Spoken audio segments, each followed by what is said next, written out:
பழனி தைப்பூச திருவிழாவை முன்னிட்டு லட்சக்கணக்கான பாத யாத்திரை பக்தர்களுக்கு வழிநெடுகிலும் அன்னதானம் வழங்கப்படுகிறது.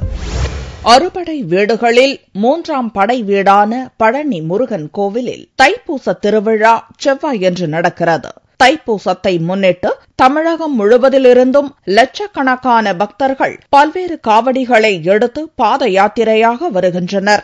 லட்சக்கணக்கான பக்தர்கள் விழாவில் கலந்து கொள்ள உள்ள நிலையில் வழிநெடுகிலும் பக்தர்களுக்காக அன்னதானம் மற்றும் குளிர்பானம், பழங்கள், குடிநீர் உள்ளிட்ட பொருட்களை தன்னார்வலர்கள் வழங்கி வருகின்றனர்.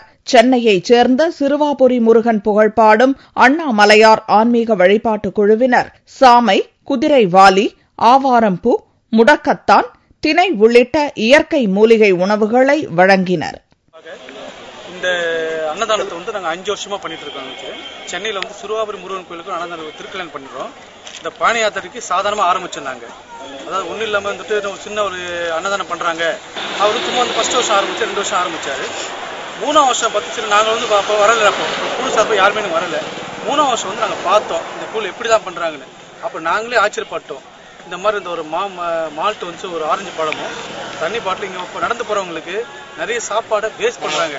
அப்புறம் யோசிச்சோம், சரி நம்ம சாப்பாடா கொடுக்காம வரவங்களுக்கு ஒரு திணை மாவு போட்டு ஒரு இயற்கையான ஒரு உணவு கொடுத்த ஒரு பண்ணணும் அப்படி ஒரு முடிவு எடுத்து இயற்கையான அந்த பொருள் 2 வச்சிருக்கோம். பிஸ்கெட் பாக்கெட்டு, பாப்பின்ஸ்னு ஒன்று வச்சிருக்கோம், வாட்டர் பாட்டில், மால்ட்டுன்ற மாம்பழம் பழத்தை கொடுக்குது. ஏன்னா அதெல்லாம் வேஸ்ட் பண்ணாம பிளாஸ்டிக்லாம் நிறைய பேர் வேஸ்ட் பண்றாங்க. அந்த இதெல்லாம் இது பண்ணாம போன வருஷம் பாத்தீங்கன்னா நாங்கள் இது பண்ணதை பார்த்து எங்க அண்ணாமலை குழு சார்பாக பண்ணிட்டு இருந்தோம். நாங்கள் 4ஆம் வருஷம் அது ஒரு இங்க எக்ஸிக்யூட்டிவ் ஆஃபீஸர் கார்பரேஷன்ல இருந்து இங்க இருக்கிற முனிசிபாலிட்டியில ஒருத்தர் இது யார் பண்றாங்க அப்படின்னு எங்களை ஃபாலோ பண்ணி கிட்டத்தட்ட ஒரு 5 கிலோமீட்டர் ஃபாலோ பண்ணி இன்னும் இப்படி பண்றீங்க அப்படின்னு சொல்லி கேட்டா, இந்த மாதிரி யாரும் எல்லாரும் பண்றதை விட நீங்க இயற்கையா மாத்தி பண்றீங்க, பரவாயில்ல, இந்த சுற்றுச்சூழல் மாற்றங்கள் கிடாம பண்ணிட்டு இருக்காங்க அப்படி எங்களை பாராட்டினார். அதனை அவர் ஒரு வார்த்தை சொல்லி எடுத்துக்கிட்டு இந்த வருஷமும் நாங்க 5 வருஷம் 5ஆம் ஆண்டு சிறப்பா பண்ணிட்டு காலையில ஒரு மண்டபம் எடுத்து நாங்க பூஜை எல்லாம் பண்ணிட்டு சங்கல்பம் பண்ணிட்டு சென்னையில இருந்து வரோம். நாங்க இந்த பண்ணி 5ஆம் வருஷம் அன்னதானம் பண்ணிட்டு இருக்கோம். அன்னதானம் இயற்கையான மூலிகை உணவு. அதாவது பாத்தீங்கன்னா நார்மலா சாப்பிட்றது எல்லாம் இயற்கையா சாப்பிடுவோம், வீட்டுல சாப்பிடுற பொங்கல்.